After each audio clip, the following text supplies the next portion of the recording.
नमस्कार मित्रों, आज हम प्रेमचंद का जीवन परिचय लेकर उपस्थित हैं।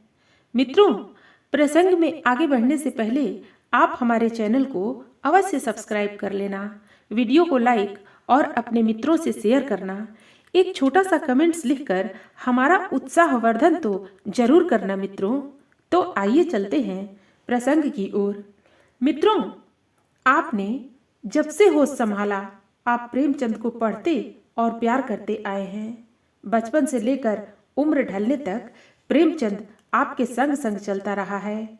निश्चय ही आप में से कितनों का ही प्रेमचंद साहित्य से गहरा परिचय भी होगा और मुझे विश्वास है कि प्रेमचंद के जीवन परिचय की मोटी मोटी बातें भी आप काफी कुछ जानते होंगे।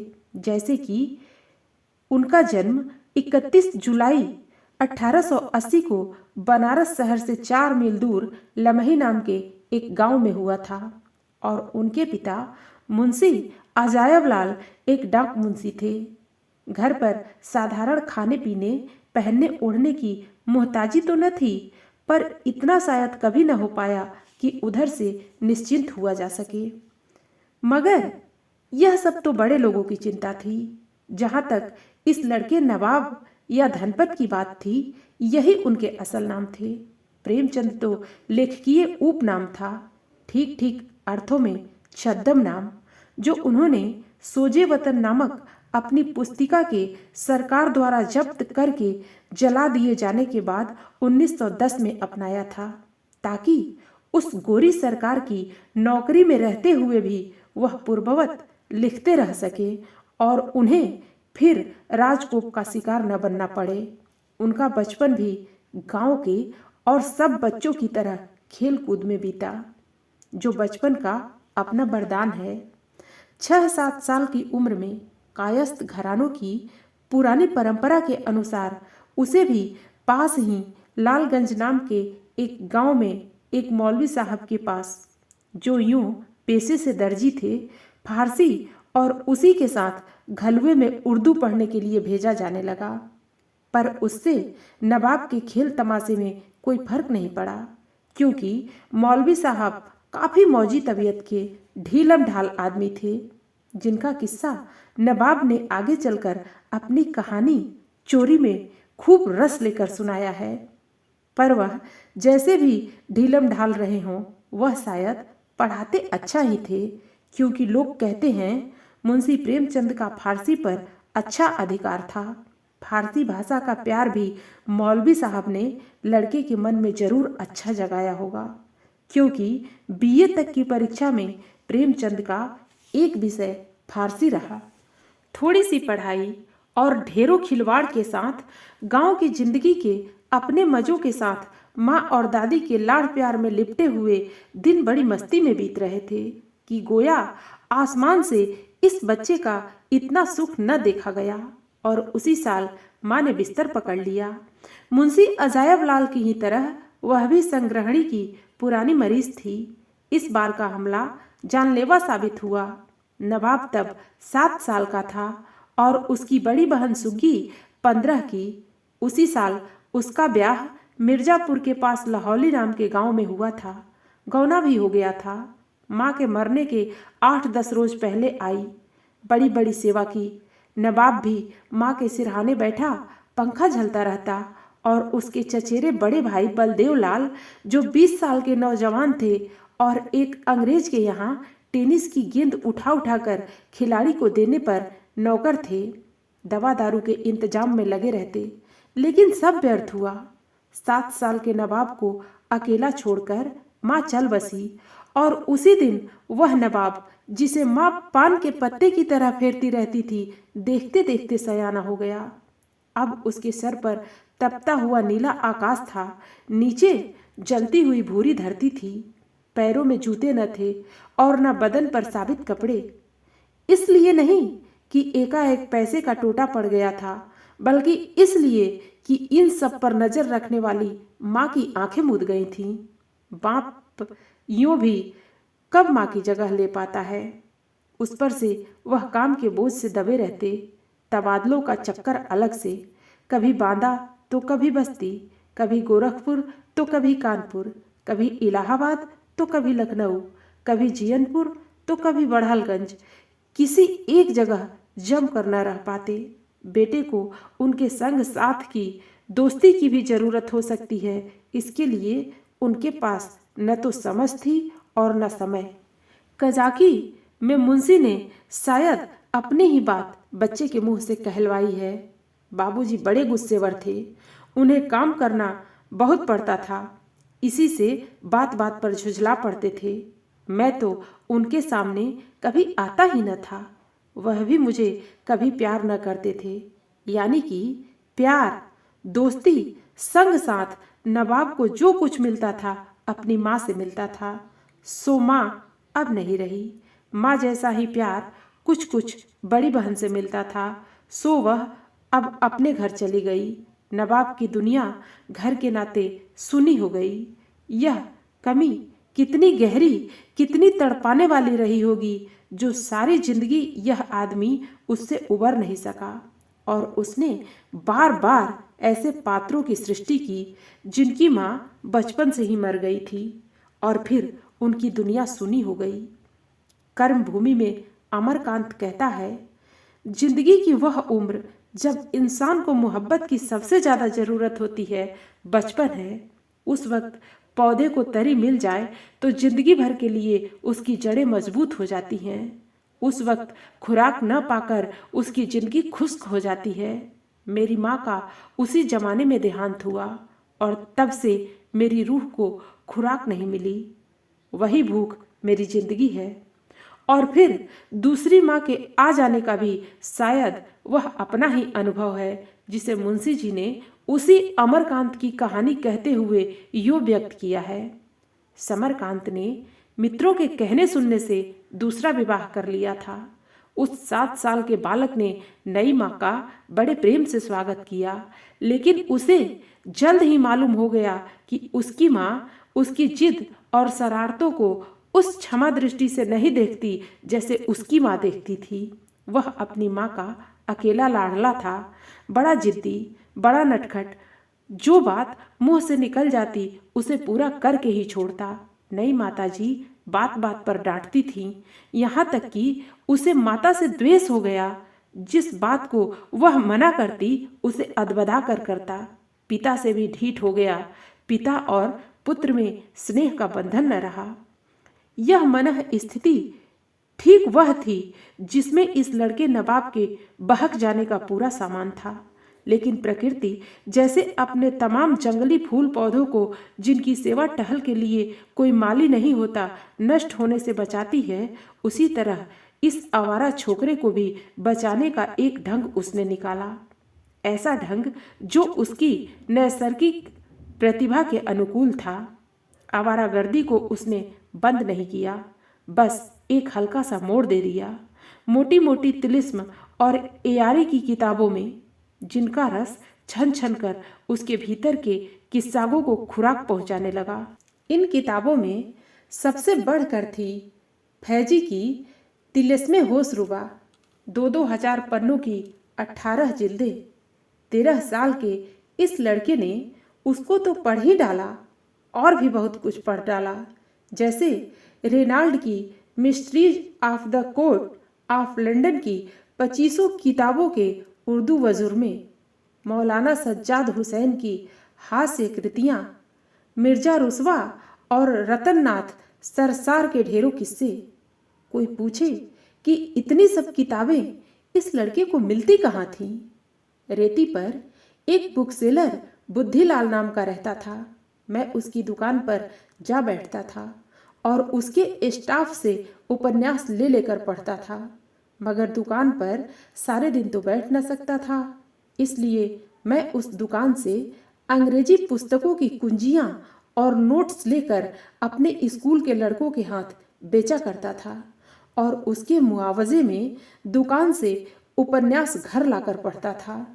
2-3 वर्षों में मैंने, यह गोरखपुर की बात है, जहाँ उन दिनों वह अपने पिता और दूसरी माँ के साथ रहता था और रावत पाठशाला में पढ़ता था, जहाँ उसने 8वीं कक्षा तक की पढ़ाई की। कहने की जरूरत नहीं कि जहाँ ऐसी अच्छी अच्छी किताबों की पढ़ाई दिन रात चल रही हो, वहाँ स्कूल की नीरस किताबों को कौन देखता होगा और क्यों देखे।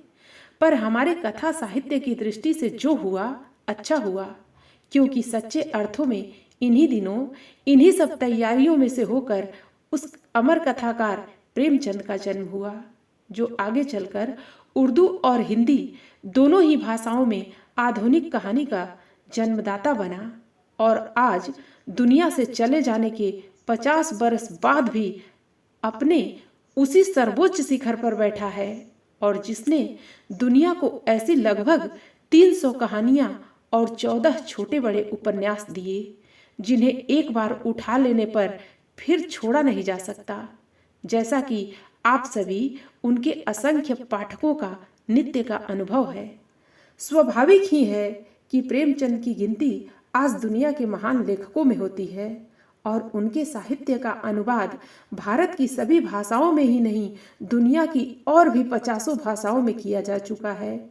रूसी, चीनी जैसी किन्हीं किन्हीं भाषाओं में तो शायद संपूर्ण प्रेमचंद साहित्य। लेकिन वह लेखक कितना भी बड़ा क्यों न हो, आदमी बहुत ही सीधा साधा था, नितांत सरल, निश्चल, विनयशील, और वैसी ही सीधी सादी उसकी जीवन शैली थी। 16 आने वैसी ही जैसी किसी भी दफ्तर के बाबू या स्कूल के मास्टर की होती है। सवेरे 9-10 बजे घर से सीधे अपने काम पर, और शाम को 5 बजे सीधे अपने घर। अपने ही जैसे 2-4 संगी साथियों और अपने परिवार की छोटी सी दुनिया ही उसकी कुल दुनिया है, जिसमें घर का बाजार हाट भी है, बच्चों की सर्दी खांसी भी है, और परिवार की दांत किलकिल भी है।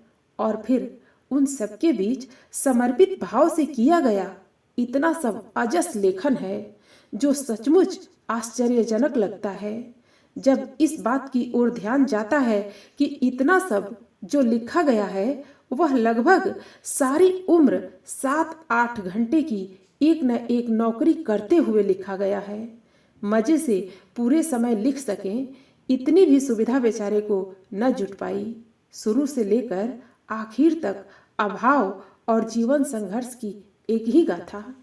वह अभी मुश्किल से 15 का था कि घर वालों ने उसका विवाह कर दिया, जो बहुत ही दुर्भाग्यपूर्ण रहा। 16 का होते होते पिताजी गृहस्थी का सब बोझ लड़के के सिर पर डालकर परलोक सिधारे।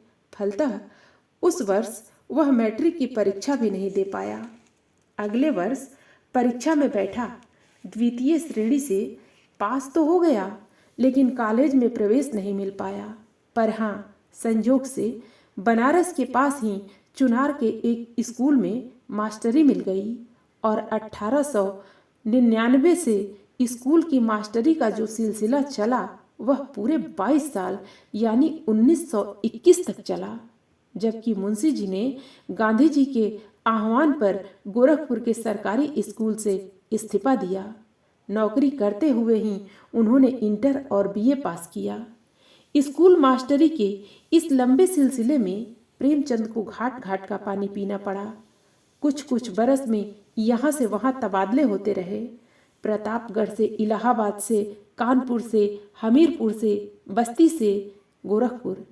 इन सब स्थान परिवर्तनों में शरीर को कष्ट तो हुआ ही होगा, और सच तो यह है कि इसी जगह जगह के पानी ने उन्हें पेचिश की दायमी बीमारी दे दी, जिससे उन्हें फिर कभी छुटकारा नहीं मिला।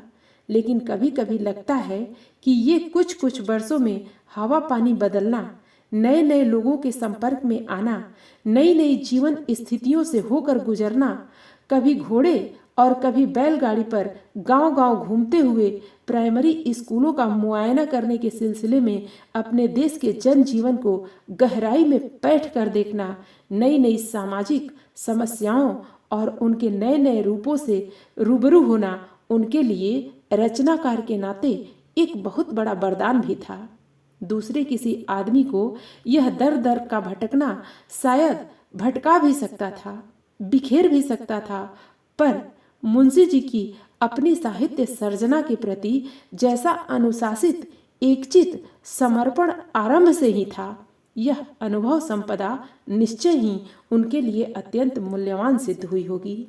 जीवन परिचय के संदर्भ में एक बात जो यथा स्थान नहीं आ पाई वह यह कि प्रेमचंद ने शिवरात्रि के दिन 1906 में लगभग उन्हीं दिनों जब वह शायद अपना छोटा उपन्यास प्रेमा उर्दू में हम खुरमा ओ हम सबाब हिंदी में लिख रहे होंगे, उसका प्रकाशन 1907 में हुआ, जिसका नायक एक विधवा लड़की से विवाह करता है। उन्होंने स्वयं एक विधवा लड़की शिवरानी देवी से विवाह किया, जो कालांतर में उनके 6 बच्चों की मां बनी, जिनमें से 3 अभी जीवित हैं। शिवरानी देवी बहुत सच्ची, अक्खड़, निडर, अहंकार की सीमा तक स्वाभिमानी, दबंग, शासन प्रिय महिला थीं। प्रेमचंद खुद जैसे कोमल स्वभाव के आदमी थे, उन्हें शायद ऐसी ही जीवन सहचरी की जरूरत थी और शायद इसीलिए प्रेमचंद के जीवन में उनकी बड़ी महत्वपूर्ण भूमिका रही। जब जितना मिला उतने में घर चलाया, पारिवारिक चिंताओं और रगड़ों झगड़ों से उन्हें मुक्त किया, जिसका ही नतीजा था कि सब अभावों के बीच भी वह शांति से अपना काम कर सके और बराबर उनके साथ कंधे से कंधा लगाकर उनकी शक्ति के एक स्तंभ के रूप में खड़ी रहीं। 8 फरवरी 1921 को गांधी जी ने गोरखपुर की एक सभा में, जिसमें प्रेमचंद भी उपस्थित थे, सरकारी नौकरी से इस्तीफा देने के लिए लोगों का आह्वान किया। प्रेमचंद के मन में भी कुछ संकल्प बना। घर आए, पत्नी से कहा, 5 दिन संशय में गुजरे। 21 साल की जमी जमाई नौकरी छोड़ने की हिम्मत नहीं पड़ रही थी। मुंशी जी की सेहत खराब, घर में 2 छोटे छोटे बच्चे और तीसरा होने वाला। आगे परिवार कैसे पलेगा इसका कुछ ठौर ठिकाना नहीं। पर 6ठे दिन शिवरानी देवी ने हिम्मत बटोर कर हरी झंडी दिखा दी। अगले दिन मुंशी जी ने इस्तीफा दाखिल कर दिया और 8वें दिन 16 फरवरी 1921 को मुंशी जी अपनी इतनी पुरानी सरकारी नौकरी को लात मारकर बाहर आ गए। उसी रोज मुंशी जी ने अपना सरकारी क्वार्टर छोड़ दिया। कुछ रोज बाद यह योजना बनी कि महावीर प्रसाद पोद्दार के साझे में एक चरखे की दुकान शहर में खोली जाए। आखिर दुकान खुली, 10 करघे लगाए गए, लेकिन दुकान चलाना, भले ही वह चरखे की दुकान हो, मुंशी जी के बस का रोक न था। उस तरह की देश सेवा के लिए मुंशी जी बने ही न थे। उनका माध्यम तो साहित्य है, सो लिखाई जोर शोर से चल रही है। स्वराज्य के संदेश का प्रचार करने वाले लेख और सीधी सादी देश प्रेम की कहानियां, जिनमें किसी तरह का बनाव श्रृंगार नहीं है और न उनको लिखते समय मुंशी जी को इस बात की ही चिंता है कि उनकी गिनती अस्थाई साहित्य में होगी या नहीं। गांधी जी ने स्वराज्य की लड़ाई छेड़ रखी है। हर वह आदमी जिसे अपने देश से प्यार है इस समय स्वराज्य का सिपाही है। कोई मैदान में जाकर लाठी खाता है, कोई जेल की राह पकड़ता है। मुंशी जी अपना कलम लेकर मैदान में उतरते हैं। इसी ख्याल से उन्होंने गोरखपुर से निकलने वाले एक उर्दू अखबार तहकीक और एक हिंदी अखबार स्वदेश से बाकायदा जुड़ने और उनमें नियमित रूप से बराबर लिखने की कुछ शक्ल बनानी चाहिए, पर वह नहीं बनी। तो मुंशी जी बनारस आ गए और फिर कुछ ऐसा संजोग बना कि सरकारी नौकरी से इस्तीफा देने के 4 महीने बाद मुंशी जी मारवाड़ी विद्यालय कानपुर पहुंच गए। लेकिन अपने यहाँ प्राइवेट स्कूलों का जो हाल है, स्कूल के हेडमास्टर प्रेमचंद की स्कूल के मैनेजर महाशय काशीनाथ से नहीं बनी और साल पूरा नहीं होने पाया कि मुंशी जी ने बहुत तंग आकर 22 फरवरी 1922 को वहां से भी इस्तीफा दे दिया और फिर बनारस पहुंच गए। बनारस में उन्होंने संपूर्णानंद जी के जेल चले जाने पर कुछ महीने मर्यादा पत्रिका का संपादन भार संभाला। फिर वहां से अलग होकर काशी विद्यापीठ पहुंच गए, जहां उन्हें स्कूल का हेडमास्टर बना दिया गया। अपना प्रेस खोलने की धुन भी बरसों से मन में समाई थी। उसकी भी तैयारी साथ साथ चलती रही। कुछ ही महीनों बाद जब स्कूल बंद कर दिया गया तो मुंशी जी पूरे मन प्राण से प्रेस की तैयारी में लग गए, जो अंततः खुला तो मगर गले का ढोल बनकर रह गया, जो न तो बजाए बजता था और न गले से निकालकर फेंका जाता था। आखिर लखनऊ से माधुरी पत्रिका के संपादक की कुर्सी संभालने का प्रस्ताव मिलने पर उसे स्वीकार करने के सिवा गति न थी, क्योंकि अपना प्रेस रोजी रोटी देना तो दूर रहा, बराबर घाटे पर घाटे दिए जा रहा था। फिर 6 बरस लखनऊ रह गए और वहीं रहते रहते 1930 में बनारस से अपना मासिक पत्र हंस शुरू किया। उसके कुछ महीने पहले उन्होंने अपनी बेटी की शादी मध्य प्रदेश के सागर जिले की तहसील देवरी के एक अच्छे खाते पीते देश सेवी घराने में कर दी थी। 1932 के आरंभ में लखनऊ का आबदाना खत्म हुआ और मुंशी जी फिर बनारस आ गए। हंस तो निकल ही रहा था, जागरण नामक एक साप्ताहिक और निकाला। वह भी बहुत अच्छा पत्र था, लेकिन अच्छा पत्र निकालना और उसे चला पाना दो बिल्कुल अलग अलग बातें हैं। दोनों पत्रों के कारण जब काफी कर्जा सिर पर हो गया, तब उसे सिर से उतारने के लिए मोहन भावनानी के निमंत्रण पर उनके अजंता सिनेटोन में कहानी लेखक की नौकरी करने बंबई पहुंचे। मिल या मजदूर के नाम से उन्होंने एक फिल्म की कथा लिखी और कॉन्ट्रैक्ट की साल भर की अवधि पूरी किए बिना 2 महीने का वेतन छोड़कर बनारस भाग आए, क्योंकि बंबई का और उससे भी ज़्यादा वहाँ की फिल्मी दुनिया का हवा पानी उन्हें रास नहीं आया। बंबई टाकीज तब हिमांशु राय ने शुरू ही की थी। उन्होंने मुंशी जी को बहुत रोकना चाहा, पर मुंशी जी किसी तरह नहीं रुके, यहाँ तक कि बनारस से ही फिल्म की कहानियाँ भेजते रहने का प्रस्ताव भी नहीं स्वीकार किया। बंबई में सेहत और भी काफ़ी टूट चुकी थी। बनारस लौटने के कुछ ही महीने बाद बीमार पड़े और काफ़ी दिन बीमारी भुगतने के बाद 8 अक्टूबर 1936 को चल बसे। यही उनका कुल जीवन परिचय है, जिसमें नाटकीय तत्व तो छोड़ ही दीजिए, कोई विशेष कथा तत्व भी नहीं है। जब ही तो उन्होंने अपने बारे में लिखा था, मेरा जीवन एक सपाट समतल मैदान है, जिसमें कहीं कहीं गड्ढे तो हैं, पर टीलों, पर्वतों, घने जंगलों, गहरी घाटियों और खंडहरों का स्थान नहीं है। जो सज्जन पहाड़ों की सैर के शौकीन हैं, उन्हें तो यहाँ निराशा ही होगी। और सच तो यह है कि अगर ऐसी कुछ बात ही न आ पड़ती, तो शायद उस व्यक्ति ने अपने बारे में इतना भी न लिखा होता। कोई पूछता तो वह शायद कह देता, मेरी जिंदगी में ऐसा है ही क्या जो मैं किसी को सुनाऊं। बिल्कुल सीधी सपाट जिंदगी है, जैसी देश के और करोड़ों लोग जीते हैं। एक सीधा सादा गृहस्थी के पचड़ों में फंसा हुआ तंग दस्त मुंदरिस जो सारी जिंदगी कलम घिसता रहा, इस उम्मीद में कि कुछ आसूदा हो सकेगा, मगर न हो सका। उसमें है ही क्या जो मैं किसी को सुनाऊं। मैं तो नदी के किनारे खड़ा हुआ नरकुल हूँ। हवा के थपेड़ों से मेरे अंदर भी आवाज़ पैदा हो जाती है। बस इतनी सी बात है।